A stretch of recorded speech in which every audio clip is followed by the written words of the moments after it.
Zoom, zoom, like a race car flight, but it ain't a car. It's a super fast tortoise going the speed of light, breaking all the Even in space, a group of tortoises is called a creep. Welcome to Super Fast Tortoise.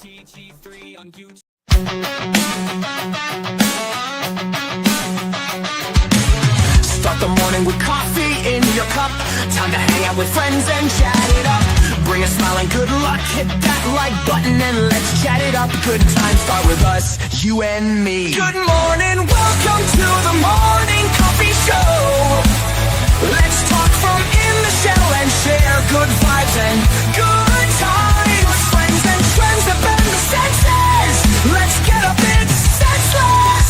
Welcome to the morning coffee show, where we bring good vibes and good times. Welcome to the morning coffee show with Super Fast Tortoise. Welcome to the morning coffee show, where we have the flow. Good vibes from head to toe. Good morning, everybody. Welcome to the Super Fast Tortoise morning coffee show. Whoa, whoa, whoa! Hi! Woo, spirit fingers! Good morning, everyone. Good morning. Good morning, everybody! Whoa, whoa, whoa! Look, I tried enticing Tibalts to join the show today, but there was no luck there. He don't love us no more. All right. I was like, we're going to talk about something that's pretty spicy today. Yeah. I know he got a lot of important things to do outside of YouTube, and he tries to make time for the show, to be on the show. But yeah. Tibalt is a busy man. Yeah, that's true. Busy. But hey, welcome to the morning coffee show. Hope you got your coffee of choice. Or your libation of choice. Something to wet that whistle. And yeah, let's go. First of all, let's introduce our friends here. To my right, we have MTG HILLBILLY. Dang, blag it. That's right. We got the illustrious MTG HILLBILLY here. He's all the looks. That's right. You know, we know you only come here to look at Hillbilly. Then down below me, we have Time to rock! We got the TheoneRAYman. Good morning. Getting the old mohawk re-dyed this morning as soon as the show is over. Nice. So doing the show from home. That way I didn't have to go out with the hawk up. Just wouldn't have time to get back home, get it washed and dried before I had to get it re-dyed. So it'll be nice and fresh come Monday. Whoop, whoop, Monday. Nice fresh mohawks. Mohawk for sale. Mohawks for sale. That's right. All right. Then we have right below Hillbilly. Lone Wolf. Yeah. We got what's up? Yeah, we got the amazing Lone Wolf here today. Look at him ecstatic, staring at the moon, turning into a werewolf, fighting those urges from becoming the monster that he really is.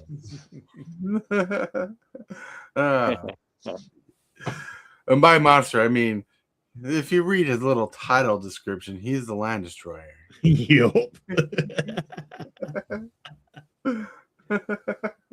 It ain't no fun if you don't destroy at least one land a game. That's right. That's right. Whoa. Hey, well, look, we got people in chat. We got Hattie. Hello, Hattie. Hey. Sup? We got Oscar. Sup. That's right. Sup? Yeah. You guys are awesome. Thanks for stopping by to the show as we ignite and get crazy. But first of all, my friends, it is that time of day where we get to that part where we discuss a particular card. Card of the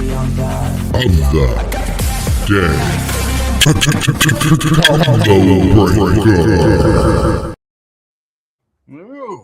Oh, persist. He's a good card. A card I don't think sees enough love.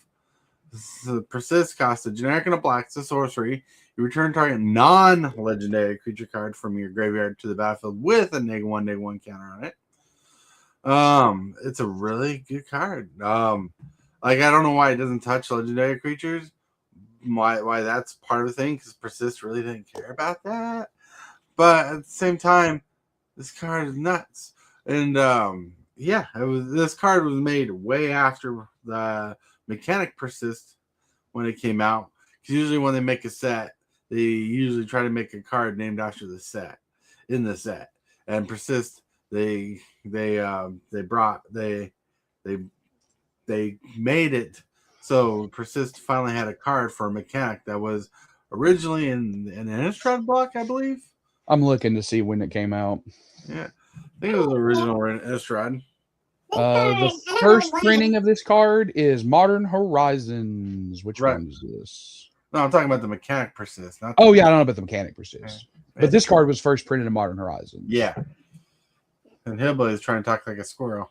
Oh, I'm sorry. I must have accidentally hit the button. All right.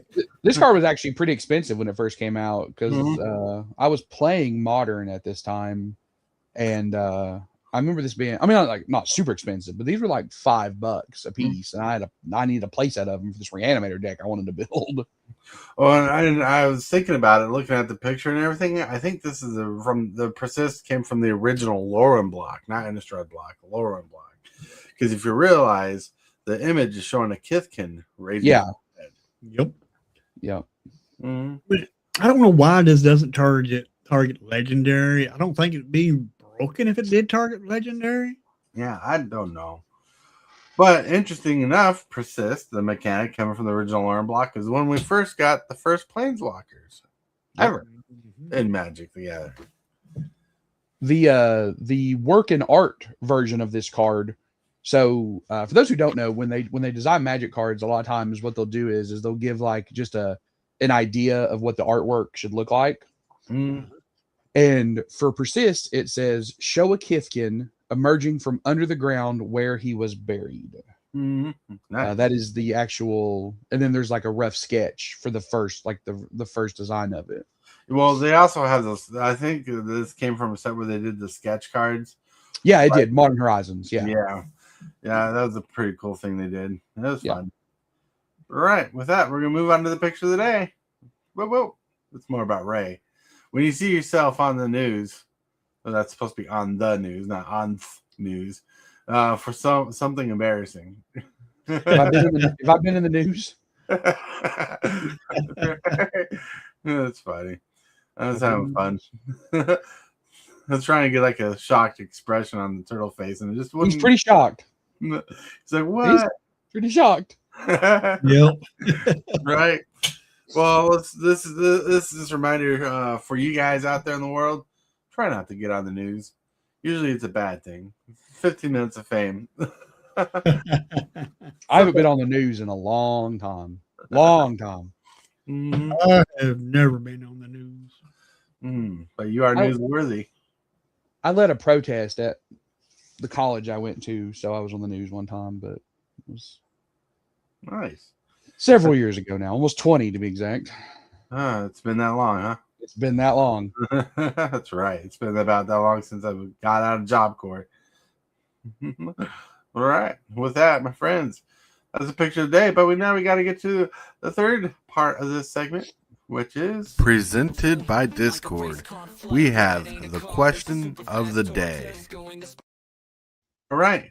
Question of the day is brought to you by yours truly. It was inspired by my hat and my shirt.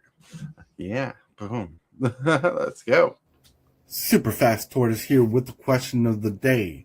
The question of the day is, what is your favorite franchise movie? It could be any kind of movie from any kind of genre. Keep it kosher. But what's your favorite kind of movie? What's your favorite franchise movie? Let's go. So, does it have to be from a franchise? Because my answer is different. Because my favorite movie is not from a franchise. Is it not? It's not. No, my favorite movie is Hackers. It's been Hackers since I was 12 years old. Hackers. I remember seeing that movie a long, long time ago. Don't remember anything about it. I love Hackers. But my favorite movie from a franchise would be Nightmare on Elm Street Part 3. The one with the That video movie. game. That's 6. 3's the one where Nancy comes back and she was working with the kids, and they all kind of get they're the Dream Warriors, right? So the kid who plays D&D gets to become the Wizard Master and shoot lightning at Freddy, which is super cool when you're a kid. Right. Yeah. So if it's a franchise, it's Nightmare 3. If it's just my all-time favorite movie, it's Hackers. Yeah. That's the Hackers. I bet that movie's dated. Wasn't that a 90s film? Yeah, it came out in like 1994. That's when cords were stuck to phones. Well, they talk about how fast their 28.8K BPS modem is. Very true. What about you, Hillbilly? Well, if we want to mention movies, I'd have to go with Field of Dreams, one of my favorite all-time movies. And as far as franchise, I'd probably have to go with Turtles. Turtles, really good one. I thought he was going to say Avengers or something like that. You're not too far from the field, right, Torrent? Somewhere in Iowa. Yeah, no, I've never been there, but yeah, I never. Even they play a baseball game there every year. Yeah, they do. I hear about it, but I never seen the original movie that they talk about. The Hillbilly, we need to make a trip. All of us need to go to Iowa, meet Tor, and then I'll go to see a baseball game at the Field of Dreams baseball field. Yes. Super Fast Tortoise on site at the Field of Dreams. Morning coffee show. They'll give us a little table, right? We'll tell them what we're doing. We'll have to vlog it, right? This is the trip. Dyersville, Iowa, if you know where that is. Yep. No, I barely know anything outside of Cedar Rapids. Yeah. I barely know Cedar Rapids. I don't drive, and I'm kind of stuck in this spot, so I don't get to travel very much. All I know there's a west side and another side, and I've been to both sides. But how to get there, I couldn't tell you. And the hospital's like right in the middle. It's an hour, Hillbilly, or I'm sorry, Tortoise. It's an hour from Cedar Rapids to where the Field of Dreams is. Cedar Rapids. You're laughing so hard. It's 1 hour. That's nothing. That's not. That's barely west from you. Oh, nice. Yep. It looks like you go north a little bit, and then just a little. Yeah, it's 64 miles on the highway. Yeah. Oh, look, we got Cane Shaker. Cane Shaker, what's up? James Willis, Cane Shaker. I shake my cane at the clouds with my fury. And the highway you're talking about is Iowa 80, correct? Probably. I don't know. Let's see. What road are you? State 80. It looks like it's so the way Google Maps wants to take you is up. It looks like State Route 13, and then over 20 over to Dyersville. That's just what Google Maps is taking. I don't know. Jane Shaker says his favorite franchise movie is The Godfather. That's a good movie. That's a classic. And I know it's a classic because people tell me. It's another movie I haven't seen. I was also known for the world's biggest truck stop. It's also known for all the corn. There's a lot of corn. Yep. Yeah, I believe the band Korn stems from Iowa too. They do not. They're from Bakersfield, California.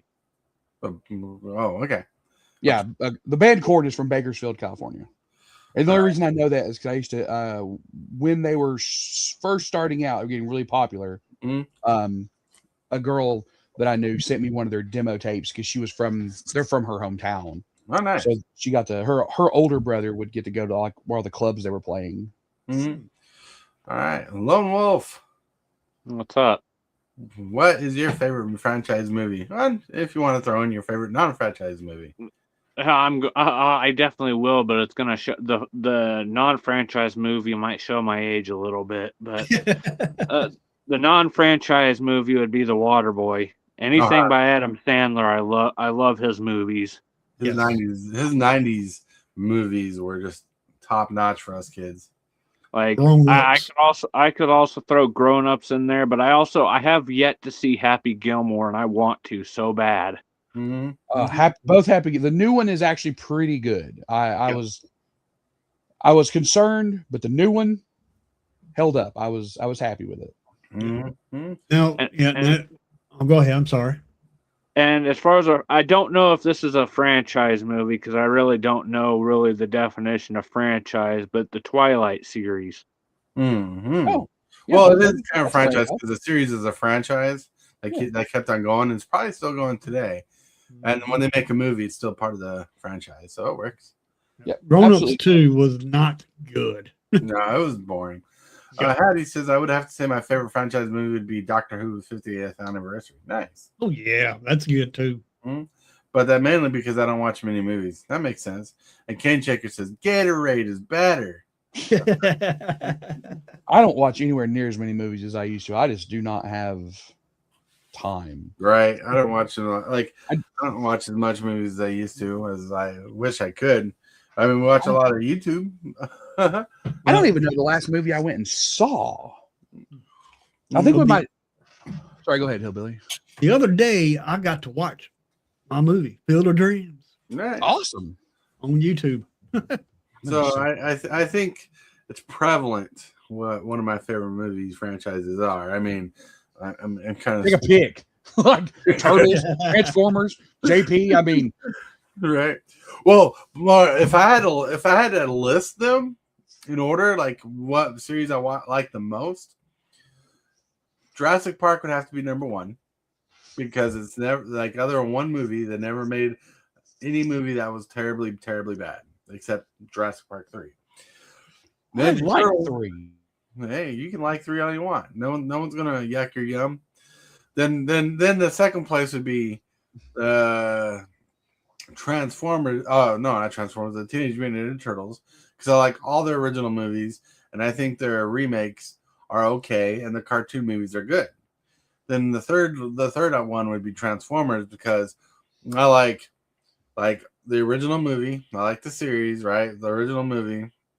I don't like all the live action makes of the movie that they've done. I like the first movie and probably like the third movie, if I remember correctly, like those two. And I thought the rest are trash. So if I had to list them in order, it'd be Jurassic Park, Ninja Turtles, and Transformers. And I like, and that's hard to do because I like them about much equally. But like you can tell on my shelf, I have a certain display, like the Jurassic Park's on top, and that's like all the cool stuff. And I got the Transformers below. I got Turtles below them. But I like the Turtles movies more than I do all the Transformers movies. Yeah. Now, if you want to go old school, I would have to go with Hee-Haw. Now that's showing my age a little bit. What was it? Hee-Haw. Oh, Hee-Haw. But if I had to list a non-franchise movie, the movie that will date myself even further than you guys would be Lean on Me with Morgan Freeman. Hee-Haw's over. I've ever seen that. It's one of his first breakout films. Like it's a film that got him in the eyes of the popularity for filming. Hattie says, I wish the DC movies are better because I absolutely love DC comics, but the movies are all disappointing, right? Well, Hattie, sir, there are 2 phenomenal Batman movies that have Michael Keaton in them. Those movies are great. Well, the Dark Knight series is really good, but the irony in that, Hattie, is Marvel was huge. Well, it's still kind of huge, but it's not as huge as it used to be because people are getting jaded by their movies and lackluster. But when Marvel movies were huge and DC movies were not, DC had the better cartoon run of films, and Marvel did not. Yeah. I mean, nowadays, if you want to take your young kids, to see a Marvel movie, and you don't want them around cussing and all those swear words, don't go see a Marvel movie. They're trying to change things up to garner the attention of people, which I find ridiculous because like honestly, I don't think that like I know this is controversial to some people, but I do not think Deadpool should have been as much as it was. We watched the first movie and there was stuff in there that just really didn't have to be in the movie. Then they made the second rated R, right? Right. They made the second one, and I didn't watch that because of the first one, but I did watch Deadpool versus Wolverine, which was made more for Disney, and I actually enjoyed that film. I did not. Well, that's fine. I did not like the Deadpool and Wolverine because they was dropping F-bomb. Not even 2 minutes apart. Yeah, like looking way into too many F-bombs. I did that looking into it because they wanted to drop a joke. They dropped an F-bomb for every F-bomb that was put in a Marvel movie. Yeah, they did. K-Chick says Christian Bale rocks the Batman. I know. Wish he never gave it up, but we also lost a legend for Joker, which was Heath Ledger during that time. And they were dealing with that. They couldn't build off that like they wanted to. But yeah. But with that, my friends, it is time that we get to the show divider. The show divider. 3, 2, 1, let's go. Welcome to Super Fast Tortoise. This is a free show on YouTube. It is completely volunteer based. This program is made possible by viewers like you, and share, comment, subscribe, and hit that bell. And also by contributions made to your Super Fast Tortoise channel and from viewers like you. You all rock. You are awesome. You're crazy! You are watching Super Fast Tortoise. Oh, all right, my friends. We really pushed the first half of that segment pretty good. We could have just had a Jen Zill day and just chat about everything. But we had a really good conversation, a really good question of the day that pushed it. Yep. But now we need to talk about board wipes and land destruction and MTG Commander and why Lone Wolf hates land destruction. That's a good April Fool's joke, and April hasn't even got here yet. Right? So, last night I was playing a fun game, and I was struggling last night. For those who don't know, I kind of have like a fatty liver going on, and part of that is I get fatigued and tired, so I kind of struggle with thinking at times. And last night I was playing a game, and this one guy was playing a Phaedraan Touchable deck, which was pretty good. And he was playing some sick lands, some awesome lands in his game that helped push his strategy forward. And I'm like, man, if I had land removal, I could slow him down. And yeah, I couldn't slow him down. The only piece of land removal I had was Beast Within in my game, and I had to use it on Phage, which got Imp's Mischiefed. And then that's how you lost. That's how I lost. You should have just blew up the land. Right. When you did that and he tapped his mana, I was like, does he have an Imp's Mischief in his hand? It was crazy. Well, the moral of the story is land destruction is more important in Commander than people give it credit for. Now, and I'm not talking about like mass land denial. I'm talking about denying people certain non-basic lands that push them over. He had 2 Cabal coffers on the battlefild. He had a copy of one from Thespian Stage and a regular one. Then he had another card that kept doing crazy stuff. Doing crazy stuff. Add more salt to ball. You made it. You know, Tibalt, if you were to jump on the show. Tibalts Apprentice wins. Flawless victory. You could have heard that in person. Yep. Needed a little bit of warning before that. I think my eardrums are blown. Poor eardrums. Oh, you're probably wearing headsets, aren't you? No, I'm right next to my phone, and it felt like I was sitting like in a theater. Oh, wow. I'm sorry. Hattie, did they change the brackets from originally saying the land destruction and saying land denial? The brackets say mass land denial. So when they say 4 lands, right, which is what then they describe it as 4 lands, right? And so But yeah, so yeah, it's last mass land denial is like they're talking about like extreme denial, right? The 4 land thing's there to kind of say, hey, you know, up to 4 lands seems legit. Usually people target utility lands, which is what you kind of want anyways. Yep. And you know, or Cane Checker says, oh, for pop up. He says Armageddon will always be the best land destruction. That's right. Also pairs well with Wrath of God. That's right. He wants me to do that.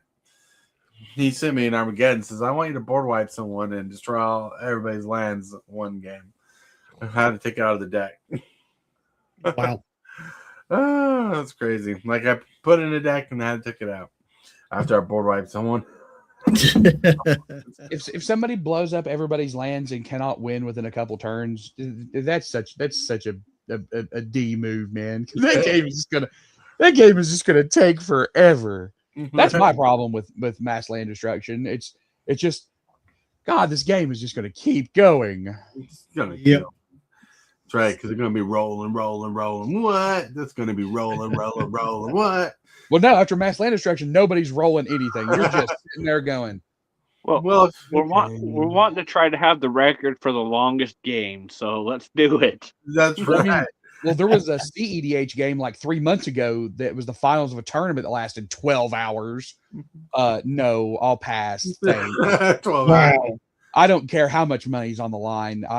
Unless it's like, if I don't win this, I don't pay rent. There's no way. No way. At 2 hours, I would have scooped. At 12, I would have broke my own neck. Right. He says, just got to remember to cast Wrath first and with Armageddon on the stack to Teferi Pro out. Oh, that's right. Teferi's protection. Save yourself from craziness. Yep. That game ended in a tie. All right. Nice. But yeah, still, the point is land destruction is bearing its face as something important in Commander lately. And it's because Wizards of the Coast, they're building or designing some really good lands lately. And there's some old lands that are really good out there. You just need to take care of them.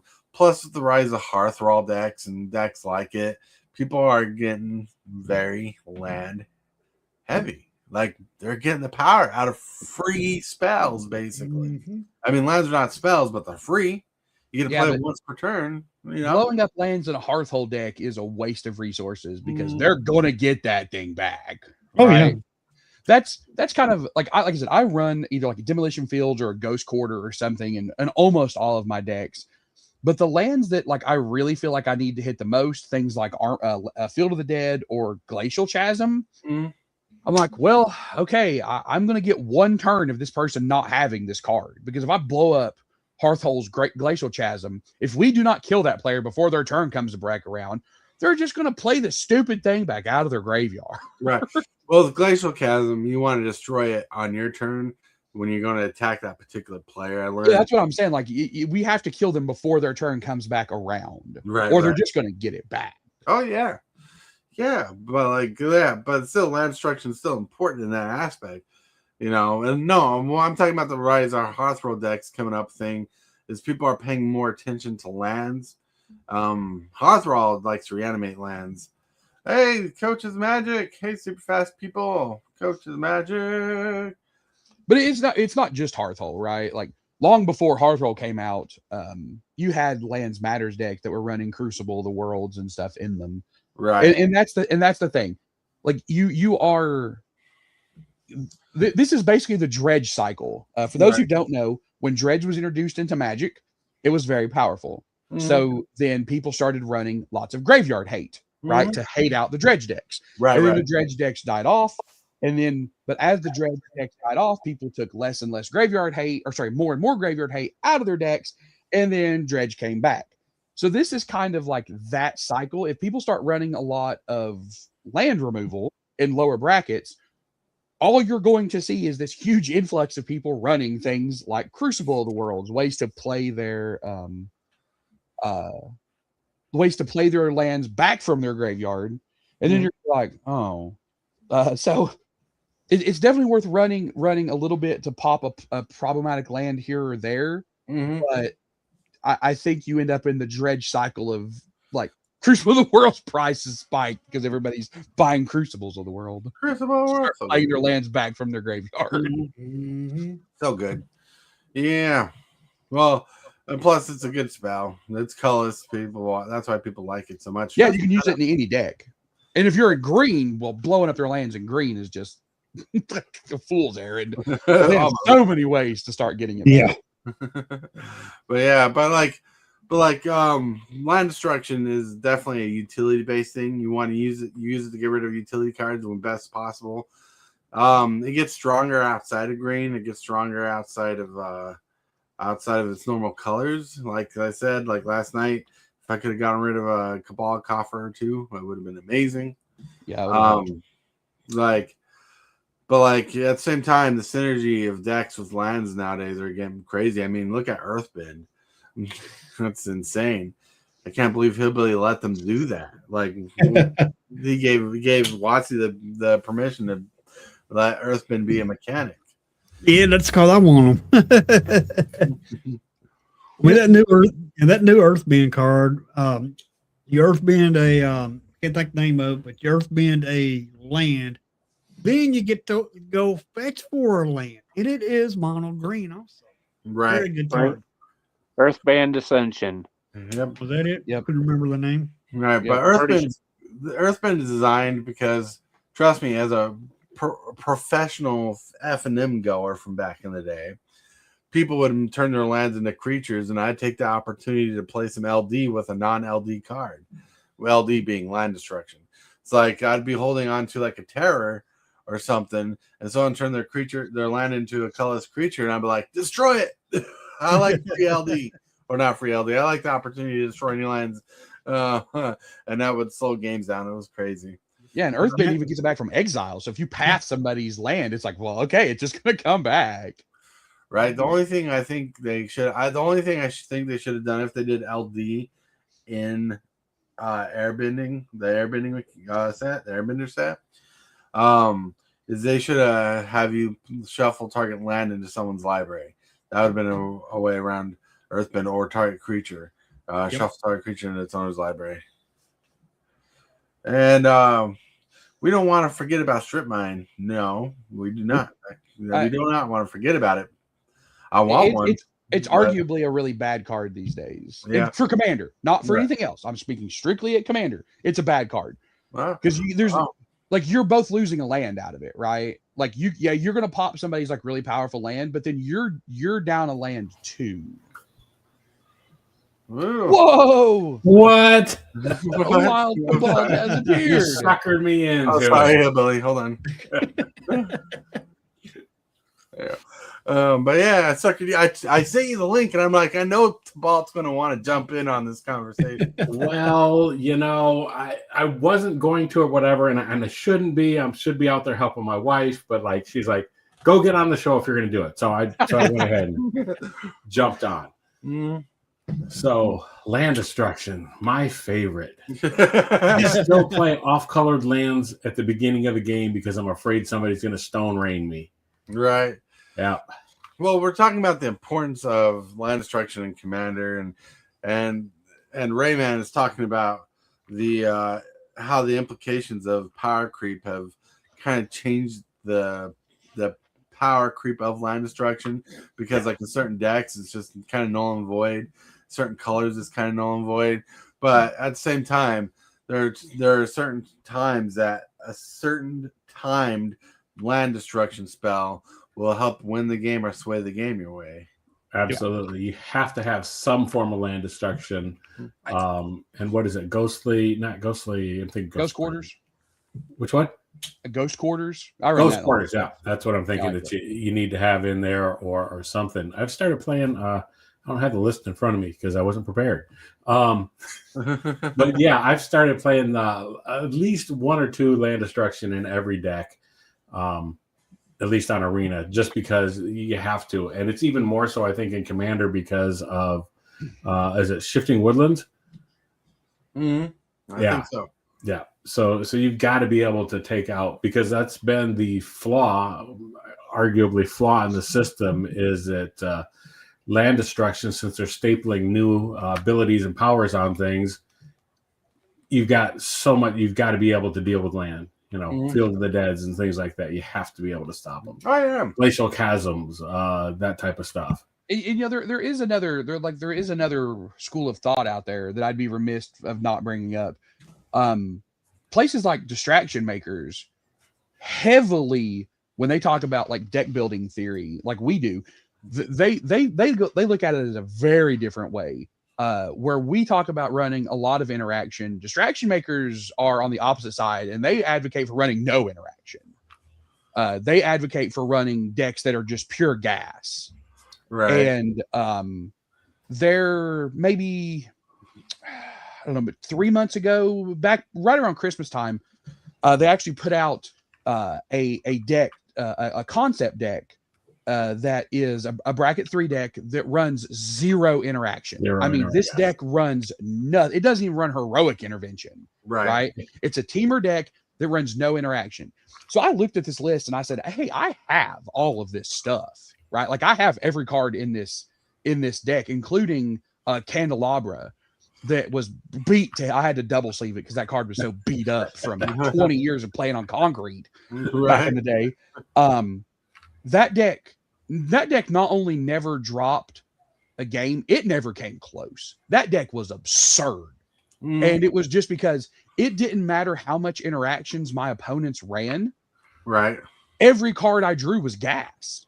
Right. It was like, oh, you're going to board wipe. Okay, well, here comes the next god awful thing. And it was all cast based. So it didn't matter if my opponents were even running counter spells because I got all of the value off of the cast. That's crazy. That deck was bonkers. My question when it comes to that then, though, is are we still playing a casual game if everything is gas? I mean, if my opponents, so I don't know. I don't know what is casual, right? How are we describing casual? Yeah, if casual is it's just people sitting around a table playing and you're having a good time laughing and talking and then the game plays out, then yeah, I think you still are. I think for me personally, casual stops being casual when there's something on the line, right? Like when winning means something. Right, like when it's not. Oh, if I win, great. If I don't, who cares? Then yeah, that's casual. But I think when something is on the line for that win, I think that's where casual stops being casual. Right. I think there's. I think for other people, I think that casual in other people's minds, and I can't speak for everybody, but I think casual for other people is suboptimal plays when. Either you're playing against when you know your deck is suboptimal and you've made those choices to set it on the table, and you see somebody else with nothing but gas in their deck, suddenly that doesn't feel like a casual game anymore. And I'm not saying it's right or wrong.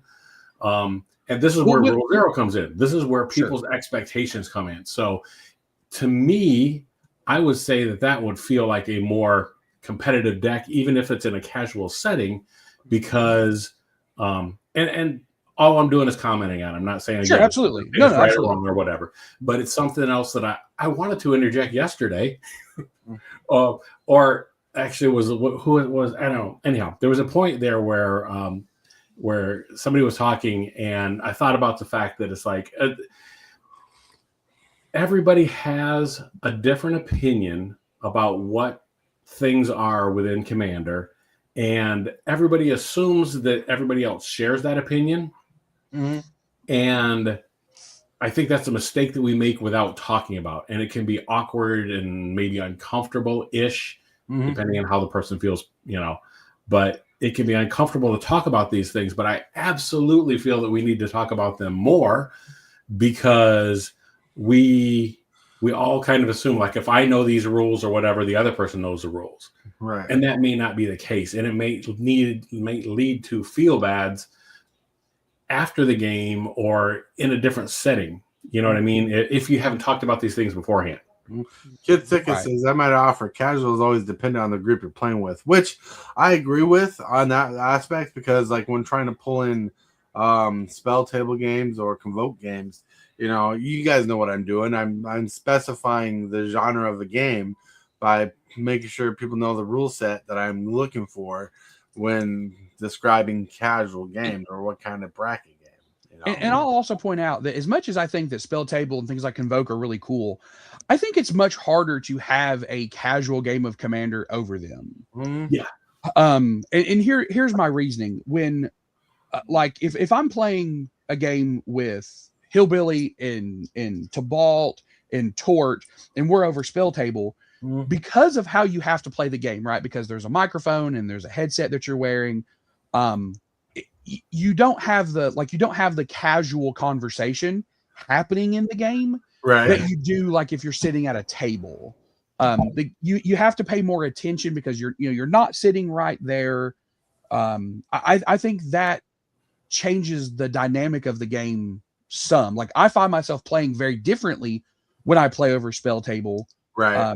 And clearly, I mean, those of us who listen to the show know that we always have good rapport when we're talking, and those who would see, if they could see backstage before and after a show, know that we have very good rapport and we can laugh and have a good time. But we don't get to really do that over spell table, where, you know, if you're sitting around a table at an LGS, you know, the game is almost secondary, right? Because you're just talking about things that are happening or something that somebody did that day, you know, and the game is like, wait, whose turn is it again? Oh, right. Okay, let's keep going. Right. So I also think the setting changes quite a bit as well. Yeah, absolutely. I think that when it comes down to this, you can have a really crappy losing streak at an LGS, but leave having a great time because you hung out with people. Oh, yeah. Whereas you have a crappy time over spell table too often, and it leads to feel bads because you didn't have that other fun interaction or that whatever you're taking from that, you know, you don't get that off of playing over online. Right. And, you know, I haven't really thought about this until just now, but I wonder if so many people playing over spell table has led to an unintended change in the way people play Commander. Because again, it's more about the game. Because when you play over spell table, it is more about, like as we've talked about, it's more about the game and less about the interaction with each other, right? Well, and maybe that's because you don't know the people as well. If you're getting random people in, or if you're getting people in towards Discord who maybe we've never met them before, you're not going to have this rapport that you would sitting down with somebody at your local game store that you go to a couple times a week. Well, so I could say the answer to your question is yes. The spell tables change the way people play games, because it changes the way people see games.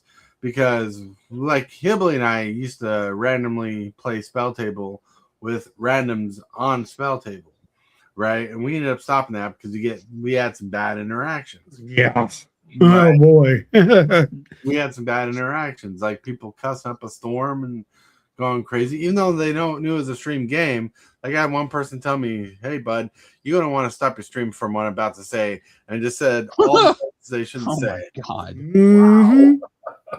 Wow. I've had actually had to delete streams because of it. Oh yeah, so I had to too. But then I can see why you would stop doing that, right? But then we've also had games on off Discord where people jumped in to play a game saying they had a certain bracketed power deck and they had to win turn 3, turn 4, you know. Yep. You know, so and stuff like that has happened plenty of time that's changed the way I see Commander. And I think the way people are looking at Commander is a lot different now. Yep. Because they're playing these same kind of games. And so hence why like I changed the way I look for games and explain the game I'm looking for. Because we have to have that conversation before we get into the game. Yeah. I think it's a good example. The best example, or the closest example I can think of it would be the way, personally at least, I interact with Arena. Arena is not the same as setting down, you know, obviously at the LGS, and it's not real Magic, and it's not that has to do with alchemy, but you win or lose. That's it. Because you have such limited interaction with the people that you're playing with. And I mean, I still do it. So like I'm still in the top 95 or 5%, the top 90, so in case 99% of the people playing games, not winning, mind you, but I'm still playing that much as I complain about it. But the fact is, like, it's just focused on getting the win, and that's it. And you lose out. So that's why it's great to get a chance to play Commander, even in a pod like this, where you guys that I've played with all of you at some point on there. So it's great to at least have that much interaction. And I'd like to have even more, but distance and time prevent that. Well, so. and there's a reason why I literally just took his deck apart like 2 weeks ago, right? I kept the deck. I didn't have it in my box, but I kept that teamer deck together. But there's a reason why when like I've come on stream with Tord or it be Hillbilly stream, that deck was never even a consideration to be played because because that deck is if you're just playing where you're not laughing and kind of having a good time, you're just like, wow, this deck is just like this teamer collection of really good cards, right? And there are stuff in there that like people have probably never seen before. There are like some really deep cuts in there, but there's no bad cards, right? Like, and there was no game changers in the list. There was no Gaia's Cradles. There was no game changers at all, which is crazy because like Candelabra of Tanos should probably be a game changer, but that's like a different story, right? Right. Another thing why we bring up topics like today is because there's a lot of confusing information out there. Like there's a channel out there called Muscles of Magic, and he's a good channel. I like what he does. Heard of that one, right? But he doesn't say he's a bracket 4 channel, but he's trying to teach people how to build decks for bracket 4 and above. Right, and that's his main topics. But he acts like that's just casual Commander, and he like this is a new channel, has over 9,000 subs. And whatnot, and people are enjoying his content, but the content is more geared for competitive Magic. Well, I mean, I think you can still play bracket 4 casually. I just think you can. I think it's very hard to play true casual Commander over Spell Table. No, I went and looked, and Sheldon has when they asked Sheldon what Commander was. This is before there was ever a Commander product, right? This is still when it was just Elder Dragon Highlander.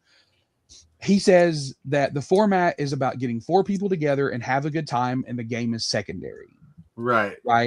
And over Spell Table, you can't do that. Like the game can't be secondary. Right. At least it's very difficult because like now, right? Like me and Tord are trying to say stuff and we're like bouncing because of the lag and the delay. We're clinking off of each other. I think it's very hard to just kind of laugh and enjoy the game over the internet. Well, at the same time, like when we're playing Spell Table, we're focusing on everybody's tables, trying to figure out what the best optimized play is, because the most optimized play is based off trying to figure out the cards. Because there's sometimes I play a game and I don't even pay attention to a card very much, so I don't know what it does. And usually it's nothing pretty big to worry about, but then all of a sudden someone plays something. Now it's a worrisome card. I'm like, oh, I should have dealt with that. Right. And if you were sitting in an LGS with those exact same 4 people, right? Like take those same 4 people, come off Spell Table and go to whatever LGS is great in Cedar Rapids, and you'd be laughing about something that somebody did the day before or something their cat did or something, and you're not like that card does not even click in your brain because you're so like caught up in you're caught up in the atmosphere that the game itself is becomes secondary. Mm-hmm. Coach has a good point. Spell Table is less personal than the actual gathering. It has its pluses, like for good positives for some and minuses for others. Absolutely. And he says, unless you are playing with 3 other people you want to spend time with, appreciate people will make you happy. Appreciate people that make you happy, Right. And so we've so derailed off this topic so much. but have we though?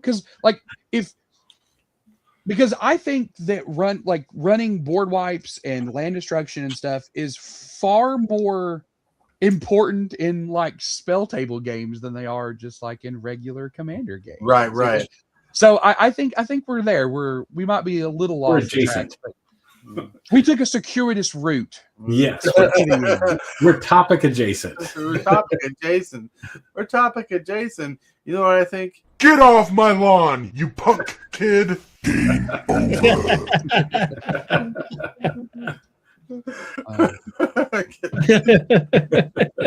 been wanting to use that all day. Yep. Thankfully, you didn't have to use it for its intended purpose. That's right. But you know, my friends, it is that time of day. Hit that subscribe button. Become a part of the creep. Too much to take. Show is lit. MTG3, are you game? Rise, creep, rise, building a following as we gain. Spitting fire like a dragon, no one can bring us down. MTG3 in the house, we own this town. Ripping through the beats with a fury. KJ says, I saw something interesting yesterday. Watsy said absolutely no Harry Potter set. That's right. Well, what they actually said is we have our own in-universe magical school that we're going to be visiting and have no plans to visit any outside magical schools as of right now. Yeah. So I'd be weary of celebrating the death of universes beyond Harry Potter because that might be again. I could see a product adjacent, like a quest for the fantastical beasts or some other universe thing that is close to Harry Potter, but doesn't specifically go to Hogwarts. Right. Makes sense. There's reasons, but we're not going to get into those reasons because right now it's time for the shill section, the thrill section, my friends. We need to get to that shill. That's right. We're going to start with the amazing, the handsome, the devilish, the wolf-like creature we call Lone Wolf. Hey everybody, thanks for having me on. Pretty good stream today. Help everybody here, support their channels, like the stream, get the numbers up, and just have an awesome time with everybody. Yeah, I hope we have an awesome time with everybody too, for sure. Yeah. And with that, we're gonna roll over to T-Pain, Michael Jackson. Well, thanks for having me on. I'm just here to shill. That's the only reason I came on. No, I just life, whatever. Anyhow, thank you for having me. Glad that I got to share part of the show with you guys. Right. And remember, play more Land Destruction. That's it. I'm not going to show my stuff. Just go to darkritual.site and you can find stuff there. Right. His YouTube channel's in the chat. Whoop. Yeah. And with that, we're gonna roll over to Rayman. Hey guys, thanks for having me. Thanks everybody who tuned in today. I'm not at Mr. B's Game Lounge this morning because I'm going to get a little bit of a hawk cleanup this morning or as soon as the show's over. But you can check us out at Mr. B's Game Lounge on YouTube. If you're local, we're at Mr. B's Game Lounge in Pennington Gap, Virginia. We are doing a Valentine's Day karaoke and dance tomorrow night. So if you're looking for something to do with your significant other and you're in the area, come on by. We have our streams starting next week with pre-con battles, and then in 2 weeks, the week of pre-release, we'll be doing the Ninja Turtles pre-con battles, which everybody's very excited for.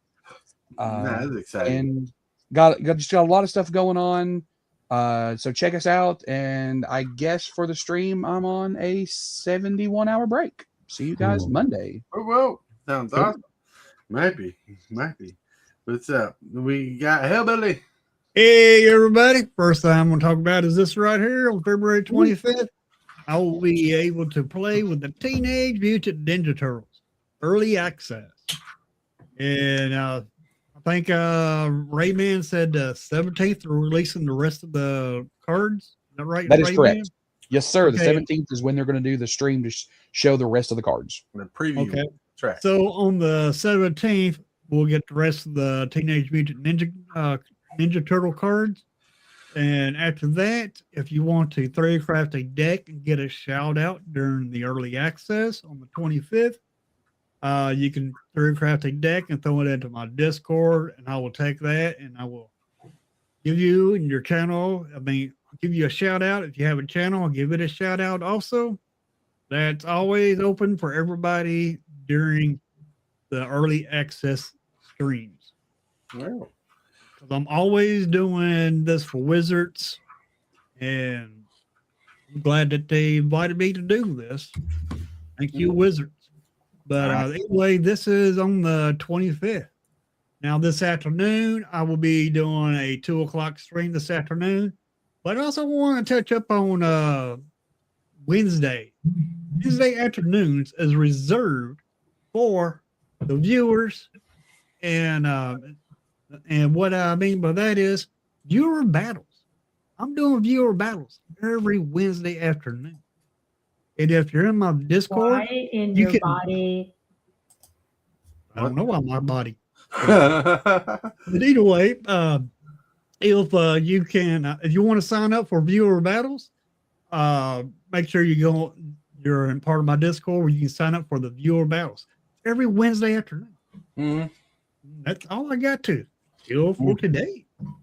All right. Whoa, whoa. Chill. Super Fast Tortoise here to chill because he's got everything that's going to make you thrill. I don't know. I don't know if that actually worked. But hey, I rhymed. But anyways, everybody, Super Fast Tortoise today. To be honest with you, I don't know if I'm going to do a Commander game tonight, but I will go live tonight at 7 p.m. Central Standard Time. I will, if I don't do a game tonight, and if everybody wants to play a game, let me know in Discord of Commander on Convoke or Spell Table, varying what we need to use. Let me know if that's what you want to do. But most likely, the way I'm feeling, I'll probably just do a chat and chill stream later on tonight. Friends, welcome. If you got time, hang out. No construction, just random chill. But with that, I want to thank everybody for being here. Michael, Matt Saxon, Tibalt Jones, Hillbilly, Lone Wolf, Rayman. Thank you for all being here. Everybody in chat, you rock, you roll. Thank you for supporting the channel the way you do. Thank you for liking. Thank you for subscribing. Thank you for sharing the video. And thank you for having a good time. You guys are amazing. Yes. And James, yes, you are the most amazing subscriber ever. That's right. With that, I want to remind you that I want to thank my channel subscribers and members for growing and supporting the channel the way you do. And I want to remind you that you're awesome. You're amazing. You're loved. Someone's thinking about you. And if you can't, say and or do something positive for someone else today, because you might be the change you need. And with that, we're going to get out of here. I want to thank you, channel members of the channel, for supporting this creep the way you do.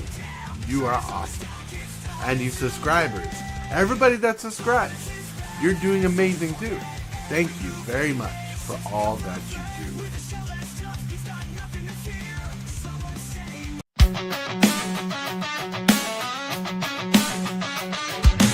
Start the morning with coffee in your cup. Time to hang out with friends and chat it up. Bring a smile and good luck. Hit that like button and let's chat it up. Good times start with us, you and me. Good morning, welcome to the morning coffee show.